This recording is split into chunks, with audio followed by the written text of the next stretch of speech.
Retour en studio pour la page sport dans cette émission après donc la page culturelle qui concerne surtout les langues dans notre pays. Nous avons bien sûr effleuré la langue Ani qui se parle dans la région centrale. Nous parlons du sport avec deux invités ce matin. D'abord Alba Gilbert qui est conseiller en communication du ministère des Sports et des Loisirs. Bonjour. Bonjour, bonjour à tous les téléspectateurs, à toutes les téléspectatrices de Espoir 47. La voix ne porte pas ce matin. Il y a quoi? C'est la fraîcheur? Oh bon, naturellement, je ne parle pas trop fort, donc c'est peut-être ça, mais je vais corriger. D'accord. Bon, lui, vous le connaissez sur nos petits écrans en ce qui concerne donc le sport. Moi, je le dis souvent, le sport à l'école, quand on parle des élèves, aussi des étudiants. Il est le directeur des sports scolaires et universitaires. Il s'appelle donc Zimbo. Ayuba, bonjour. Oui, bonjour, chers amis. Bonjour à tous ceux qui nous suivent actuellement. J'espère que vous allez bien. Nous allons très bien, par la grâce de Dieu. Le football doit se professionnaliser. Le processus a déjà commencé. Il y a eu un lancement donc, voilà, de cette professionnalisation. Là, on a eu des informations, bien sûr, à travers les médias. Mais là, nous sommes là ce matin pour vraiment en parler. Nous allons commencer par le ministère de tutelle.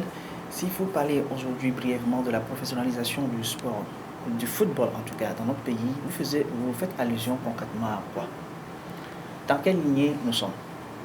Alors, lorsque nous parlons de la professionnalisation du football, nous voulons faire allusion au fait que désormais, dans notre pays, on doit faire en sorte que tous ceux qui sont dans le domaine du football, notamment les joueurs, l'encadrement technique et tout ça, que chacun puisse vivre de son art. C'est-à-dire que nous voulons, à côté du sport amateur qui va continuer par se jouer, que nous puissions donc avoir le football business où des gens vont investir et pourquoi donc avoir un retour sur investissement, faire en sorte que les acteurs puissent avoir une couverture sociale, faire en sorte que nos joueurs aient une cote beaucoup plus importante lorsqu'il s'agit de faire des transferts, faire également en sorte que nous ayons du beau jeu, que le football togolais soit compétitif, attractif et qu'il puisse également permettre aux acteurs qui s'y intéressent de pouvoir donc vivre de leur art ou de leur travail. La vision elle est belle, les objectifs sont beaux, d'accord, mais concrètement, qu'est-ce qui sera fait pour atteindre quand même ces objectifs-là? Alors, qu'est-ce qui sera fait? Peut-être que vous allez me permettre de rappeler ce qui s'est déjà passé. Oui, alors, le lancement. Tout à fait. Tout a commencé en 2021 avec l'adoption de la nouvelle loi, la loi fixant les règles d'organisation, de développement et de promotion des activités physiques et sportives dans notre pays. Cette loi a été adoptée le 4 mai et promulguée par le chef de l'État, le président de la République, le 7 mai. Et dans la foulée, au cours de l'année 2022, un comité de pilotage a été mis en place pour réfléchir sur les textes fondamentaux qui vont régir le football professionnel dans notre pays. Alors, quelques temps après, le comité a travaillé avec des experts et a produit des textes fondamentaux qui ont été soumis à validation lors d'un atelier au cours du mois de mai, notamment les 20, 21 et 22 mai 2022 à l'hôtel Sarakawa. Cet atelier a permis à tous les acteurs du monde footballistique, accompagnés de personnes ressources, de parcourir le document, d'amender ce qu'il faut amender et de valider le document. Alors, ce document étant validé, la Fédération togolaise de football, vous savez que c'est le partenaire numéro 1 pour le développement du football dans notre pays. Et donc, la fédération réunie en assemblée générale au cours du mois de mai 2022, notamment le 6 mai, ils ont adopté ces textes fondamentaux, ce qui a donc ouvert la voie que l'on puisse continuer par réfléchir sur d'autres étapes. Et le comité a continué par travailler et un certain nombre de critères ou d'éléments ont été à nouveau apportés et c'est ce qui a justifié l'atelier de la dernière fois qui a permis de réunir tous les autres acteurs et de partager avec eux les prochaines étapes. Alors, quelles sont ces prochaines étapes? C'est que l'on puisse aller à un appel à manifestation d'intérêt. D'abord, je voudrais préciser que la professionnalisation, le football professionnel va se jouer ou va être géré par une ligue professionnelle qui va être créée, qui va travailler en partenariat ou en convention avec la Fédération togolaise de football. Alors, ça sera créé quand déjà? Cette ligue va être créée avant le démarrage de la prochaine saison. Voilà. Le calendrier, c'est ça. Avant le démarrage de la prochaine saison et qu'on puisse, qu'on puisse avoir le football professionnel au cours de la prochaine saison. C'était ça le calendrier. Donc si rien ne change, ça devait être ça. Donc la Ligue va être créée et va gérer 2 niveaux de compétition. Nous aurons la Ligue 1 et la Ligue 2. La Ligue 1, c'est un peu comme ce que nous avons comme D1 aujourd'hui, mais de façon beaucoup plus améliorée, qui aura 14 équipes. Et la Ligue 2 qui aura 16 équipes. Alors, ces équipes, comment est-ce que les équipes vont être choisies ou vont être sélectionnées pour participer à ce championnat professionnel? Il y aura un appel à manifestation d'intérêt qui va définir les critères qui seront aussi bien financiers, sportifs, administratifs que, disons, nous avons un autre critère qui est le critère de territorialité qui voudrait que l'on ait un seul club par niveau, par préfecture. C'est-à-dire qu'une préfecture ne devrait pas pouvoir avoir 2 clubs professionnels de même niveau. De la Ligue 1. C'est-à-dire de la Ligue 1 ou de la Ligue 2, voilà. 2 clubs d'une même préfecture qui sont dans la Ligue 1. Voilà. Non. C'est-à-dire, on peut avoir un club de Ligue 1 et un club de Ligue 2 dans la même préfecture. Comme la COSA par exemple, il y a le CK, il y a aussi bon, cette question nous a été posée quelque part. En tout cas, c'est le schéma qui est là et les acteurs verront ce qu'il faut faire pour que le moment venu, les dispositions puissent être prises pour que cette première expérimentation que nous allons faire dans le football professionnel se passe bien et qu'on puisse tirer les leçons, améliorer progressivement pour atteindre un niveau de perfection acceptable ou bien beaucoup plus amélioré. Bon, avant de revenir, je vais faire au niveau du sport scolaire et du football scolaire, du football universitaire. Franchement, qu'à votre niveau, M. Zimbo, c'est une bonne nouvelle que le football puisse maintenant, bien soit sur cette voie de professionnalisation, ça va forcément réjaillir sur les élèves. On aura forcément des joueurs de très haut niveau au Togo. Oui, avant d'aborder cette question qui est directement liée à notre secteur, oui, à nos activités, je vais renchérir un peu les derniers propos du conseiller en communication pour dire que sur la base du critère de la territorialité, Lomé fait exception. Et Lomé fait l'exception sur cette Grand Lomé, en fait. Le Grand Lomé fait l'exception sur la base d'un seul club par niveau et par préfecture. Et bien évidemment, après l'appel à manifestation d'intérêt et lors de l'évaluation des études, il y aura également la prise en compte d'autres critères sportifs, d'autres critères financiers qui rentreront en jeu, qui viendront peut-être faire en sorte que ACK Kara puisse ou soit être l'exception, ou soit peut-être être dans la logique des critères qui sont définis dans le cahier de charge. Bon, maintenant, pour aller, je vais dire que nous, ça nous réjouit. Parce que aller vers la professionnalisation, comme on l'a si bien dit, c'est d'abord asseoir une meilleure structuration et une meilleure organisation de notre football. Et le développement du football au haut niveau passe par le développement du football à la base, comme vous le savez très bien. Pour avoir un grand édifice, il faut asseoir une très bonne fondation. Et la valorisation que cela fera de nos footballeurs fera en sorte que nous, au niveau du domaine scolaire et universitaire, à travers les activités que nous organisons, soit beaucoup plus perçu, soit beaucoup plus valorisé. Et ça ne va qu'aller à l'avantage et booster davantage l'organisation des championnats scolaires et universitaires au niveau de la DISU. Est-ce que vous avez déjà une idée de programme prochain, de la saison prochaine, quand même, des championnats scolaires et universitaires? Parce qu'ici, on parle déjà de la création d'une ligue professionnelle. Il y aura Ligue 1, il y aura Ligue 2. À votre niveau, est-ce que le programme est en train d'être bousculé déjà ou bien vous serez sur le même schéma? Oui, au fait, je vais dire que la loi qui a régi la professionnalisation sur laquelle le ministère et l'ensemble des acteurs se lancent actuellement, cette loi également a amené quelques réformes au niveau des sports scolaires et universitaires. Elle a prévu la création de la Fédération togolaise des sports scolaires et la création une fédération complètement, et la création de la Fédération togolaise des sports universitaires. Ça viendra asseoir une meilleure organisation pour valoriser les pratiquants, c'est-à-dire les acteurs du football et de tous les sports en milieu scolaire et universitaire, histoire peut-être de leur donner une cote beaucoup plus élevée pour intégrer le milieu professionnel qui est lancé par le gouvernement. Très bien. Je reviens sur l'appel à une manifestation d'intérêt, voilà, surtout à ce niveau. Que vous pensez, M. Gilbert, qu'il n'y aura pas de problème, surtout pour ces clubs-là.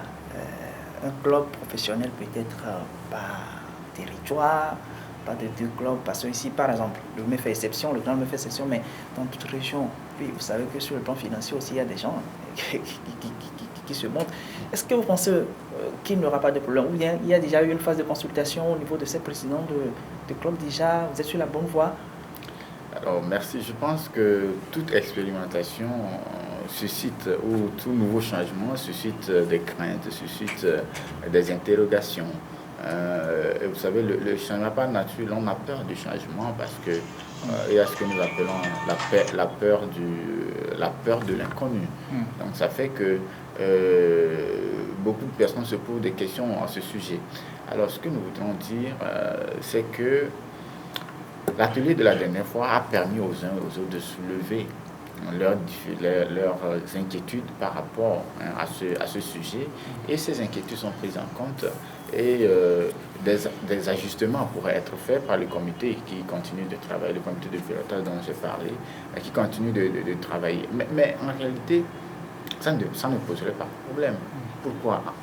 Pourquoi même le gouvernement est en train d'opter ou bien de proposer aux acteurs d'aller sur le schéma d'un seul club par niveau et par préfecture. L'objectif, c'est que l'on puisse capitaliser et rationaliser les ressources. Est-ce que vous voyez? Je vais aller dans un exemple assez banal. Alors, vous prenez une préfecture, par exemple, où il y a des personnes qui voudraient promouvoir ou faire du football business. Alors, l'objectif, c'est quoi? C'est d'avoir de bons joueurs, avoir du spectacle et peut-être faire des transferts de joueurs et gagner aussi sur l'investissement que l'on a fait sur ce joueur, n'est-ce pas? Alors, si vous avez dans la préfecture ces personnes-là et qui se mettent plutôt ensemble pour avoir un club solide, parce que nous parlons de création de sociétés sportives. Peut-être ça, on ne l'a pas dit, mais il faut le préciser aussi. La professionnalisation suppose qu'on va quitter le schéma des associations créées sur la base de la loi 1901 pour aller vers des sociétés sportives. Sociétés sportives, cela veut dire qu'on peut ouvrir le capital de la société à des investisseurs. Ouais.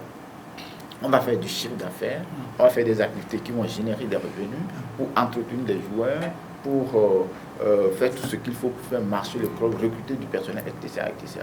Alors, quand vous faites tout cela et que vous avez un capital ouvert, cela veut dire que vous aurez des personnes qui vont venir investir.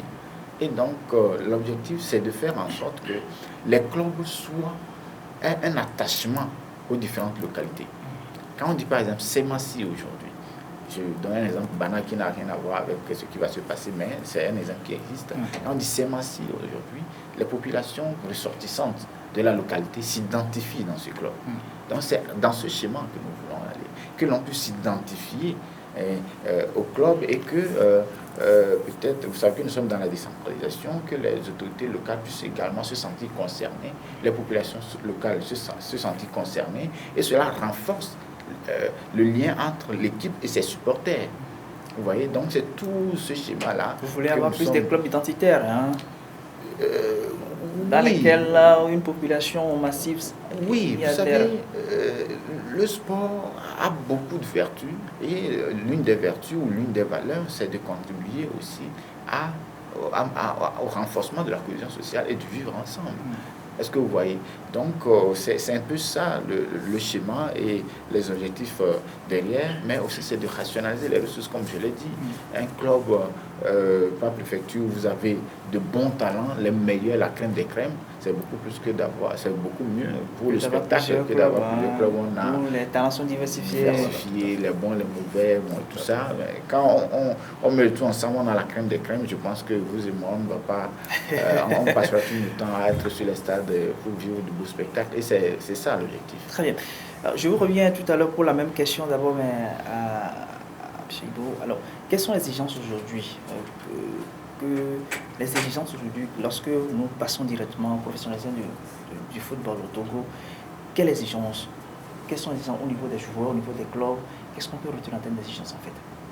Oui, au fait, forcément que cela implique des exigences. Oui, ça implique des exigences, mais à ce niveau, je ne peux pas encore dévoiler les exigences ici, parce que comme il a si bien dit, il y a un comité de pilotage inclusif qui a été mis en place. C'est des étapes, c'est tout un processus. Actuellement, les étapes qui restent à entamer, c'est l'appel à manifestation d'intérêt qui va forcément amener à l'élaboration d'un cahier de charges.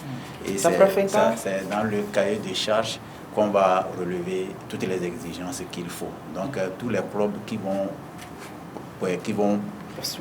postuler à la manifestation à l'intérêt vont respecter ce cahier de charges. Donc, c'est après l'appel à manifestation d'intérêt, il y aura le processus d'évaluation qui va sélectionner les clubs qui seront retenus.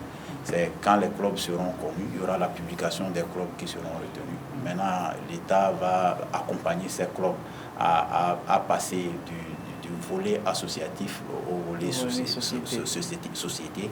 Et maintenant, on ira vers la signature de la convention entre la FTF et la Ligue. D'abord, la création de la Ligue. Après avoir connu les clubs, on ira à une assemblée générale pour mettre en place la Ligue professionnelle.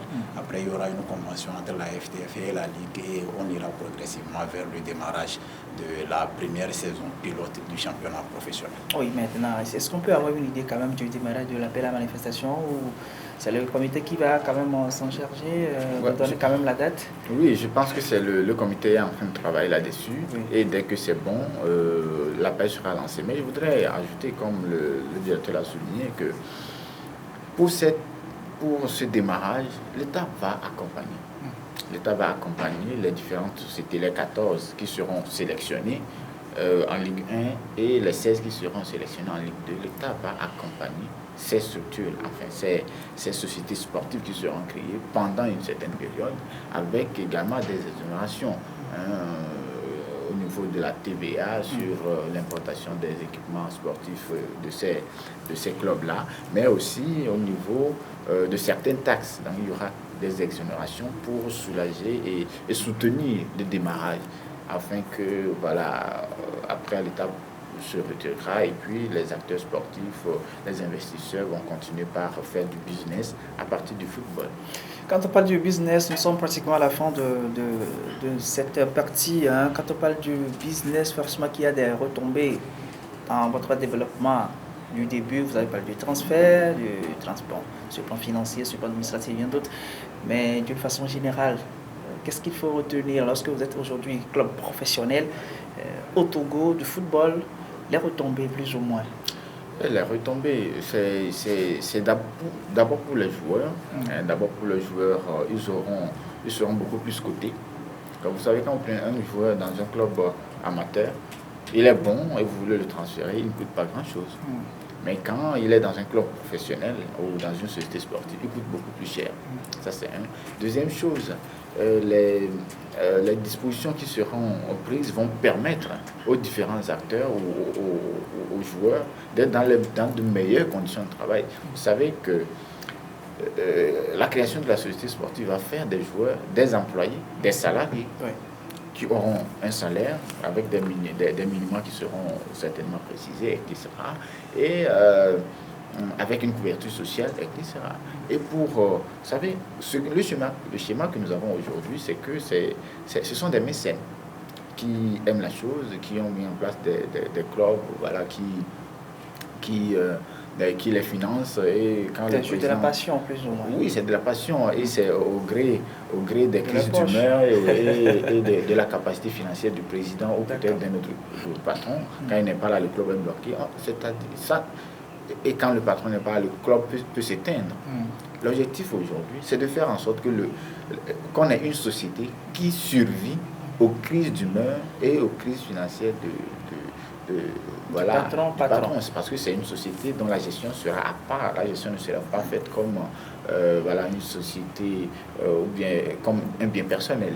Donc c'est un peu ça aussi les changements qui vont intervenir et cela appelle à une meilleure gouvernance parce que ce sont des instances qui vont être mises en place au niveau des différentes sociétés sportives pour la gouvernance ou pour la gestion de ces clubs sportifs, de ces sociétés sportives et des clubs sportifs. Donc la gouvernance aussi va changer et c'est toute une batterie de mesures. Vous allez voir, depuis quelques années, il y a des choses qui se font, rien n'est fait au hasard. Quand vous mettez toutes les actions qui se posent bout à bout, quand vous vous rappelez qu'il y a eu un colloque dans notre pays où nous avons parlé de la question de gouvernance du sport dans notre pays,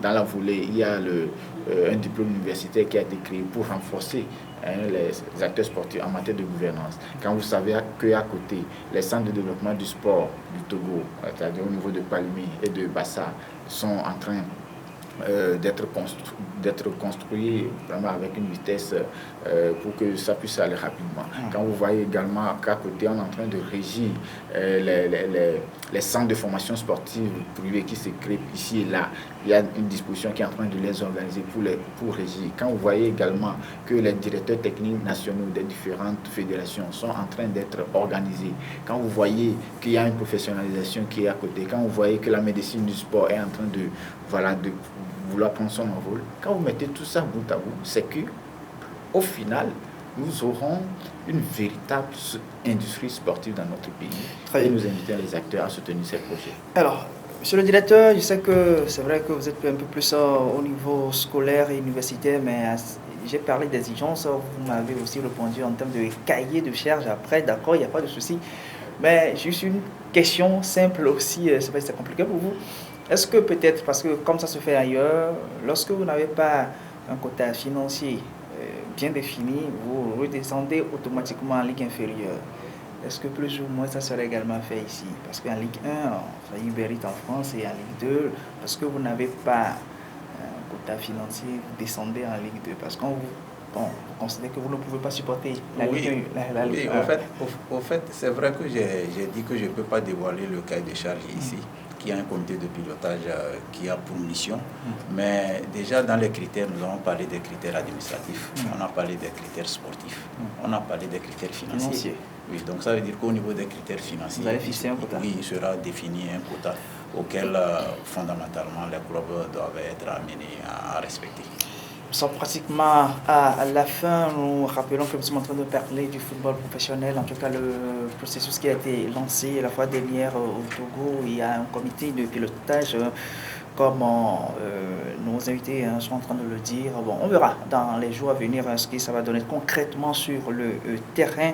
Nous sommes pratiquement à la fin. Directeur Simbo, surtout dans votre secteur, qu'est-ce qu'il y a à retenir au jour d'aujourd'hui et peut-être pour les prochains jours?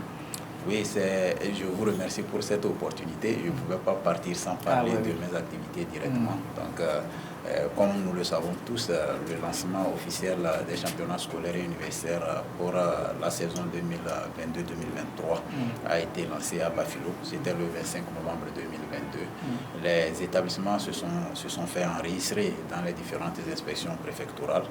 À la direction des sports scolaires et universitaires, nous sommes actuellement à l'étape de la production des licences. Nous avons même d'ailleurs presque bouclé cette étape de production des licences au profit des sportifs dans les différentes disciplines qui ont été bien sûr programmées. Cette année, il y a eu 5 disciplines et je profite de votre plateau pour annoncer déjà que le 8 février, les compétitions vont démarrer dans plusieurs préfectures. Donc ça dépend des différentes programmations qui ont été faites.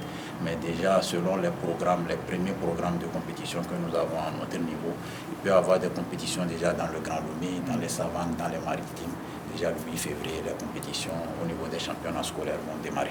Est-ce qu'on peut avoir une idée globale ou bien estimative des établissements qui sont engagés déjà? Oui, je peux vous donner les statistiques. L'année passée, c'est vrai que l'année passée, on était encore dans la Covid, quand on a lancé les championnats scolaires.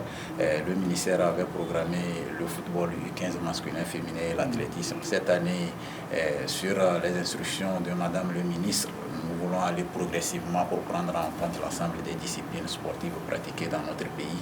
Nous sommes à 5 disciplines cette année. Au niveau du football, au-delà des U15 masculins féminins, nous avons ajouté les U17 masculins féminins. Il y a l'athlétisme, il y a le handball, il y a la natation et le judo. Et je peux vous avouer que nous avons pu enregistrer 676 établissements. C'est beaucoup? 676, oui. C'est beaucoup par rapport à nos précédentes statistiques, mais ce n'est pas beaucoup par rapport au nombre d'établissements que nous avons. Vous en voulez plus? Nous en voulons plus, mais c'est déjà satisfaisant parce que nous avons presque doublé le chiffre de l'année passée. C'est déjà satisfaisant à notre niveau. Monsieur le conseiller en communication Alba JP, on va terminer avec vous, mais avec aussi une question, d'accord, football professionnel, mais il n'y a pas des médias, parce que si on parle de football professionnel, il y a aussi le côté image qui compte, n'est-ce pas? Oui, il y a aussi le côté image, c'est pour cela que il y a un comité de pilotage qui est mis en place pour la création d'une ligue professionnelle. Et cette ligue du football professionnel du Togo, en partenariat avec la Fédération togolaise de football, va définir les différents partenariats qu'il faut avoir avec les médias. Et je pense que le moment venu, vous serez certainement consultés. Et puis, les critères qui seront définis par les organisateurs, parce que je voudrais préciser que le ministère ne va pas organiser directement les championnats. D'accord, le gouvernement ne va pas organiser directement les championnats, il va soutenir, mais la gestion du football professionnel sera faite par la Ligue professionnelle du football togolais. Et la Fédération togolaise de football va continuer par promouvoir le sport amateur, le football amateur. Donc, alors, la Ligue, elle est sous tutelle du ministère ou de la fédération? La Ligue est sous la fédération, parce que seule la fédération nationale, la fédération togolaise de football a reçu délégation de pouvoir pour promouvoir les activités, enfin le football au Togo. Et donc si un organe va exercer dans le football, c'est bien en collaboration avec l'AFTF. C'est pour cela d'ailleurs que le directeur vous disait qu'une convention va être signée entre la Ligue qui sera créée et la Fédération togolaise de football avant le démarrage des compétitions. Votre mot de fin? Remercier Espoir 47, encore appelé E47. Merci. C'est la première fois que je viens dans votre studio. Je voudrais vous remercier vous-même, remercier vos techniciens qui font du bon boulot et vous encourager à continuer.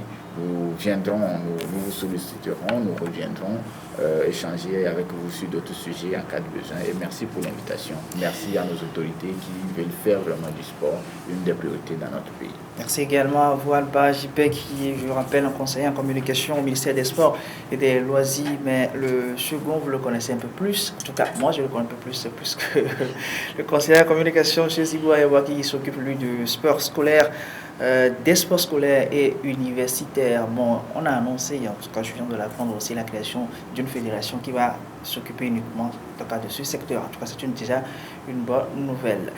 On va enchaîner en sport toujours, mais on va marquer une très courte pause où vous restez avec moi pour un petit commentaire sur peut-être le mercato.